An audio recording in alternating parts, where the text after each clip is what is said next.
Día 1, intento número 4. Y milagrosamente, este video no empieza con mi muerte. Hoy se cena medusa frita, gente. Regresamos con la Huntress en dificultad Rainstorm. El juego vio que el titán de piedra me quedaba grande y me mandó a esta medusa gigante a ver si así podía ganar. Pero esta vez no me iba a confiar. Apliqué la técnica ancestral de la Huntress: correr, saltar y usar los pilares del mapa como escudo humano. Toma eso. Primer jefe superado por completo. Que alguien me traiga un trofeo porque oficialmente acabo de revivir el gaming.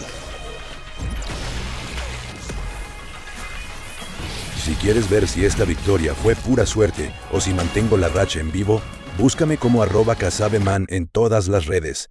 Te espero en el próximo directo.